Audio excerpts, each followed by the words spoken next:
हरे कृष्णा। ओम नमो भगवते वासुदेवाय। नारायणं नमस्कृत्यं नरं चैव नरोत्तमं देवीं सरस्वतीं व्यासं ततो जयम् उदीरयेत्। नष्टप्रायेषु अभद्रेषु नित्यं भागवतसेवया भगवती उत्तमश्लोके भक्तिर्भवति नैष्टकी। मुखं करोति वाचालं पङ्गुं लङ्कायते गिरिं यत्कृपातमहं वन्दे श्रीगुरुं दीनतारिणं परमानन्दमाधवं श्रीचैतन्य ईश्वरं। हरे कृष्णा. ஸ்ரீமத் பாகவதம் ஸ்கந்தம் 8 அத்தியாயம் 5 தேவர்கள் பகவானிடம் பாதுகாப்பை வேண்டுதல் என்னும் தலைப்பில் பதம் 30.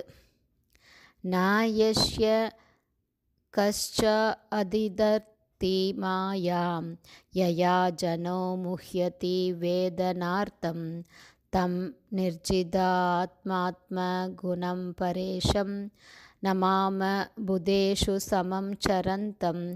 வேர்ட் பை வேர்ட் மீனிங்னா இல்லை யஷ்ய யாரை பற்றி, கஷ்ட யாரேனும், அதிதி தர்த்தி வெற்றி கொள்ள முடிந்தது, மாயாம் மாயசக்தி, யயா எவரால், அதாவது மாயசக்தியால், ஜன பொதுமக்கள், முஷ்யதி குழப்பமடைந்து, வேத புரிந்து கொள்ளும், ந இல்லை அர்த்தம் வாழ்வின் நோக்கம், தம் அவரிடம், நிர்ஜித முற்றிலும் கட்டுப்படுத்தும், ஆத்மா ஜீவராசிகள், ஆத்ம குணம் அவரது பகிரங்க சக்தி, பர ஈஷம் தெய்வீக நிலையில் உள்ளவரான இறைவன், நமாம எங்களது பணிவான வணக்கங்களை சமர்ப்பிக்கிறோம், பூதேஷு அனைத்து ஜீவராசிகளிடமும், சமம் சமநிலையிலுள்ள, சரந்தம் அவர்களை கட்டுப்படுத்தும் அல்லது ஆளும்.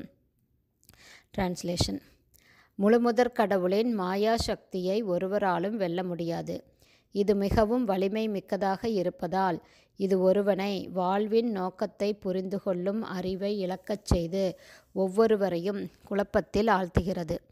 ஆனாலும் அதே மாயை அனைவரையும் ஆள்பவரும் அனைத்து ஜீவராசிகளிடமும் சம மனப்பாங்கு கொண்டவருமான முழுமுதற் கடவுளால் அடக்கி ஆளப்படுகிறது. அவருக்கு நமது வணக்கங்களை சமர்ப்பிப்போமாக. பர்பட் பை ஷில பிரபாத். ஷில பிரபாத். முழுமுதற் கடவுளாகிய விஷ்ணுவின் ஆற்றலானது ஜீவராசிகள் தங்கள் வாழ்வின் நோக்கத்தை மறந்துவிடும் அளவிற்கும் அவற்றை கட்டுப்படுத்துகிறது. நா தே விதுக ஸ்வார்த்த கதிம் ஹி விஷ்ணும்.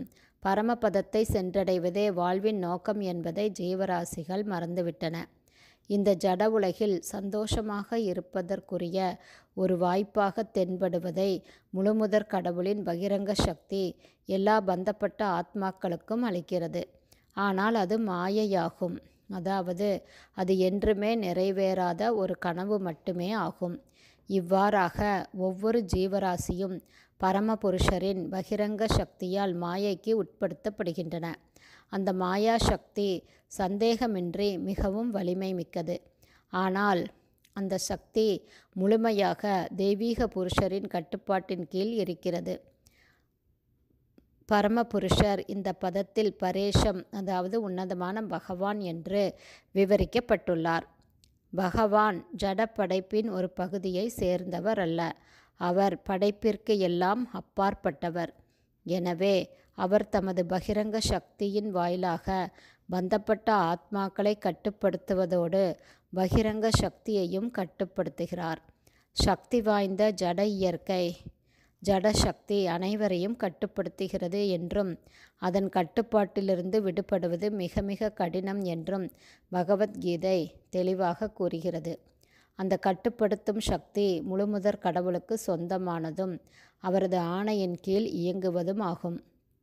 ஆனாலும் ஜீவராசிகள் ஜட சக்தியால் அடக்கி ஆளப்படுவதால் அவை முழுமுதற் கடவுளை மறந்துவிட்ட நிலையில் உள்ளது. ஹரே கிருஷ்ணா. ஸ்ரீமத் பாகவதம் ஸ்கந்தம் 8 அத்தியாயம் 5 தேவர்கள் பகவானிடம் பாதுகாப்பை வேண்டுதல் என்னும் தலைப்பில் பதம் 30 ஸ்ரீல பக்திவேதாந்த சுவாமி பிரபுபாதாவின் விளக்க உரை இத்துடன் நிறைவடைந்தது. ஹரே கிருஷ்ணா. ஸ்ரீல குருதேவ்க்கு ஜெய்.